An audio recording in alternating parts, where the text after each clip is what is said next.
ठीक आहे. तर आज संविधान दिवस आहे, 26 नोव्हेंबर, संविधान दिवस. तर आपण आता संविधान म्हणजे काय हे ओळख करून घेऊया. पण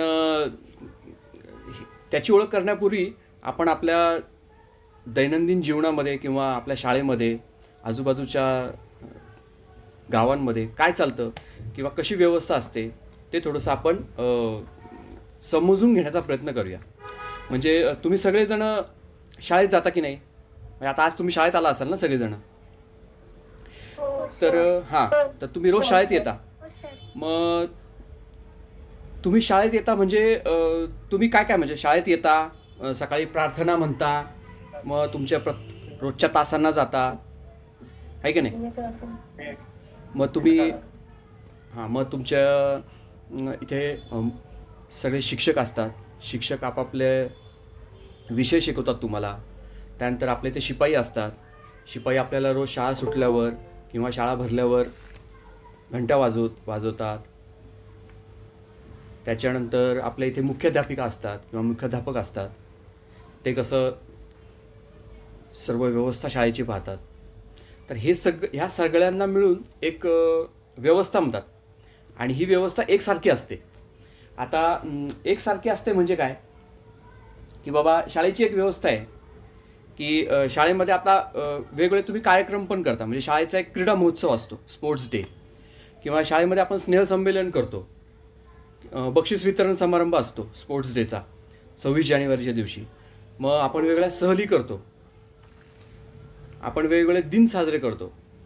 तुम्हाला माहिती ना आपण वेगवेगळे दिन साजरे करतो. म्हणजे गांधी जयंती किंवा आजचा हा संविधान दिन, शिवजयंती, प्रजासत्ताक दिन, गणेशोत्सव, दिवाळी, दसरा, असे वेगवेगळे सण पण आपण साजरे करतो. मग या सगळ्याचं वर्षभराचं एक नियोजन असतं शाळेचं. शाळा काय करते? शाळा म्हणजे एक व्यवस्था असते. शाळेत काही नियम असतात, शाळेची काही तत्त्व असतात म्हणा, किंवा काही उद्देश असतात, कामाची एक पद्धत असते त्यांची शाळेची. मग आणि हे सगळं एक कोणतरी मुख्याध्यापक किंवा मुख्याध्यापिका असते आणि त्याच्या नियंत्रणाखाली किंवा त्याच्या मार्गदर्शनाखाली हे सगळं व्यवस्थित राबवलं जातं. कुठलाही गडबड गोंधळ होत नाही. म्हणजे तुम्ही सगळे आता वेगवेगळ्या घरातून येता, कोणी वेगळ्या ठिकाणाहून येता. म्हणजे तुम्ही मुलं वेगवेगळ्या जाती धर्माची आहात. कोणी श्रीमंत आहे, कोणी गरीब आहे. म्हणजे कोणाच्या आईवडिलांकडे 4 चाकी गाडी आहे आणि कोणाकडे साधी सायकलसुद्धा नसेल. किंवा कोणी रोज डब्यामध्ये छान छान मिष्टान्न आणत असेल आणि कोणाला तरी उपाशी राहावं लागत असेल. काय कोणाकडे दप्तर आणि वह्या पुस्तक घ्यायला पैसे काय काहींकडे ते सुद्धा नसतील, की ते सुद्धा त्यांना कुठून तरी मॅनेज करावं लागत असेल. तर हे असं सगळं असताना तुम्ही सगळे एकाच वर्गात बसायला मिळतं. खरं आहे का? तुम्ही सगळे एकाच वर्गात, एकाच युनिफॉर्ममध्ये समान शिक्षण घेता का? असंही कोणाला की इथं गरीबाचा मुलगा आहे म्हणून 2 धडे कमी शिकवले जातात त्याला, किंवा एखादा श्रीमंत मुलगा आहे म्हणून त्याला बाबा 4 गणितं जास्त आहेत, असं काय आहे का? तर असं काय नाही. आपण कुठल्या ठिकाणाहून आलो आहे, आपण गरीब आहोत, श्रीमंत आहोत, आपण मुलगा आहोत, आपण मुलगी आहोत, असा कुठलाही भेदभाव न करता शाळा आपल्याला. हॅलो, हां बोला. पेज नंबर कुठला आहे? नाही,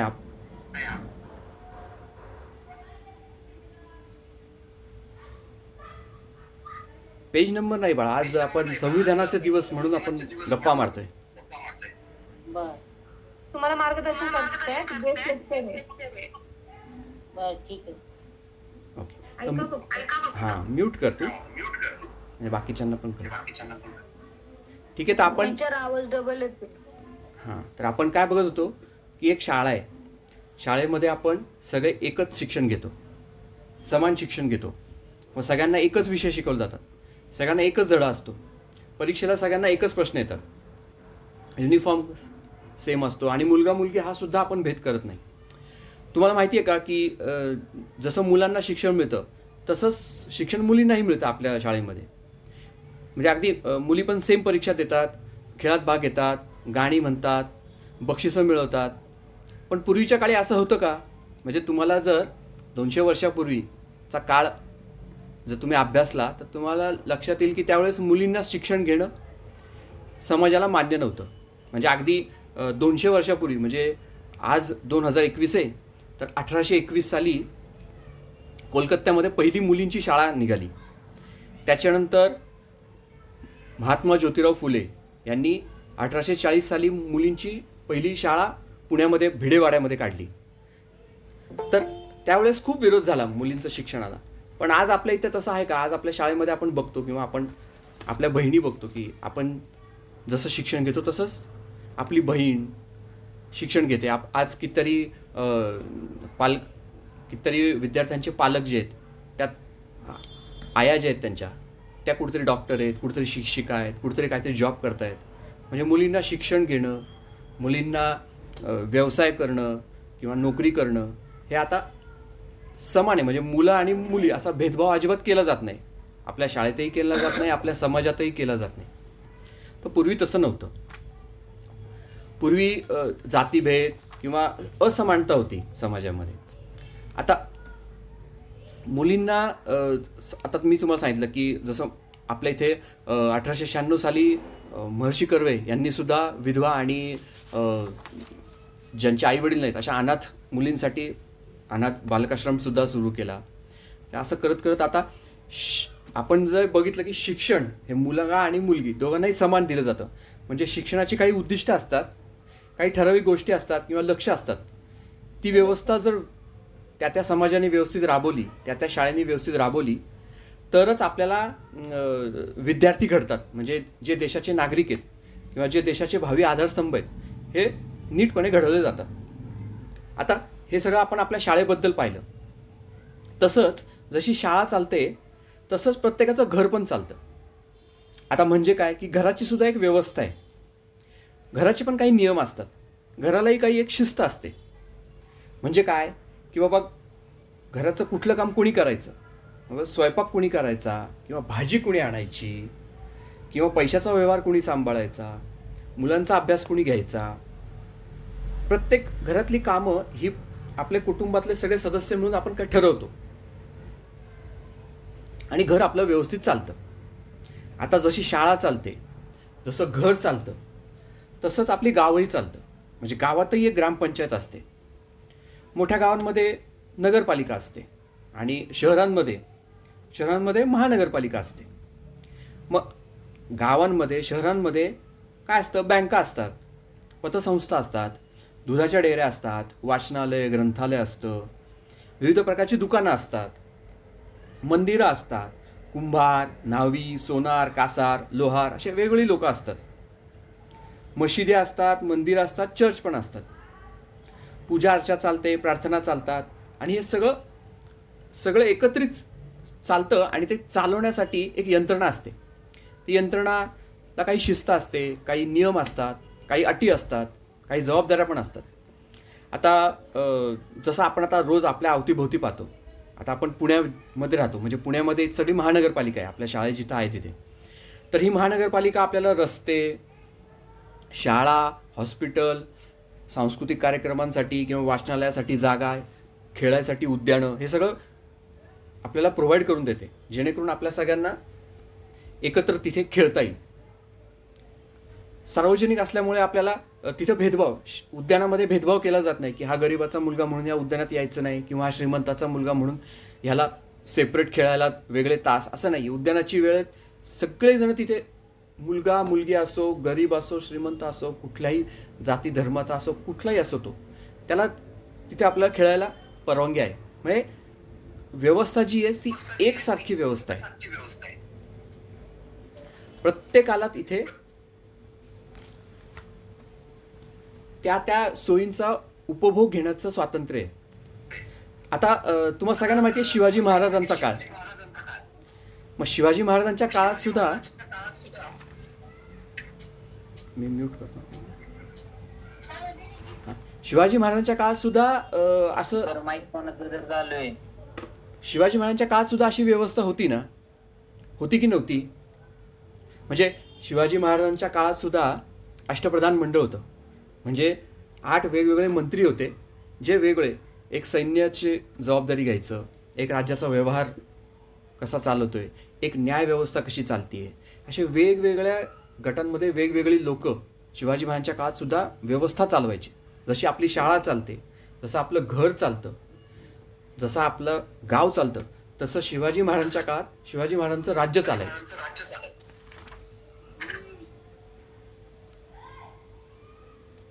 आलं लक्षात तुम्हाला? आता हे जसं सगळं चालतं, म्हणजे ह्या सगळ्या घटना आहेत, त्या असंच आपला जर देश चालवायचा असेल तर देश चालवायला सुद्धा काही नियम किंवा काही उद्दिष्ट घेऊन एक नियमावली केली जाते किंवा कायदे केले जातात. तर ह्या सगळ्या कायद्यांचं एक पुस्तक आहे. त्या पुस्तकाला आपण भारतीय संविधान असं म्हणतो. माझ्याकडे ते दिसत असेल तुम्हाला, तर हे कायद्याचं पुस्तक आहे. हे पुस्तक 26 नोव्हेंबर 1950 रोजी भारतीय संविधान म्हणून स्वीकारलं गेलं. आणि आता तेव्हापासून आजपर्यंत आपण ह्या ज्या कायद्याचं पुस्तक आहे ह्याप्रमाणे संपूर्ण आपला देश चालवतो. आजही ह्याच कायद्यांच्या प्रमाणे देश चालतो आहे आणि पुढेही भविष्यात आपण ह्याच कायद्यांच्या पुस्तकाप्रमाणे आपला देश चालवणार आहोत. तर ह्या कायद्याच्या पुस्तकाला आपण भारतीय संविधान असं म्हणतो. आणि हे कायद्याचं पुस्तक आज डॉक्टर बाबासाहेब आंबेडकरांनी, जे मसुदा समितीचे अध्यक्ष होते, त्यांनी आपल्या राष्ट्रपतींना म्हणजे राजेंद्र प्रसाद सरांना यांना हे पुस्तक आजच्या दिवशी समर्पित केलं किंवा आजच्या दिवशी हे त्यांना दिलं आणि सांगितलं की ह्याच्या पुढचा जे काय आपल्या भारताचे कायदे चालतील हे या भारतीय संविधान या पुस्तकाच्या जे कायदे लिहिलेत, 395 कायदे लिहिलेत, कायद्यांप्रमाणे चालेल आणि भारताने ते स्वीकारलं आणि आज त्याच्याप्रमाणे आपण चालू आहे. तर ह्या कायद्याच्या पुस्तकाचं हे खूप जाड पुस्तक आहे. त्या पुस्तकाचं एक छोटंसं ॲब्स्ट्रॅक्ट म्हणून एक प्रस्ताविका आहे. संविधानाची प्रस्ताविका म्हणतो आपण याला. तर ह्या संविधानाच्या प्रस्ताविकेमध्ये हे संविधान कसं आहे किंवा हे संविधान चालवताना आपण कुठल्या कुठल्या मूल्यांचा वापर केला आहे त्याच्या संदर्भात खूप छान छान माहिती दिली आहे. म्हणजे मी तुम्हाला वाचून दाखवतो. हे प्रत्येक आपल्या पाठ्यपुस्तकांमध्ये पहिल्याच पानावर हे संविधानाची जी प्रस्ताविका आहे, उद्देशिका म्हणतो आपण त्याला, ती छापलेली असते. तर ती काय म्हणते की आम्ही भारताचे लोक म्हणजे आम्ही सगळेजण मिळून भारताचं एक सार्वभौम म्हणजे भारत हा एकच, म्हणजे माझ्यासाठी महाराष्ट्र वेगळा आणि भारत वेगळा असं नाही, किंवा तो पंजाबचा आहे म्हणून तो माझ्यापेक्षा वेगळा आहे असं नाही. आम्ही भारताचे लोक, कारण भारतामध्येच महाराष्ट्र येतो, भारतामध्येच पंजाब येतो.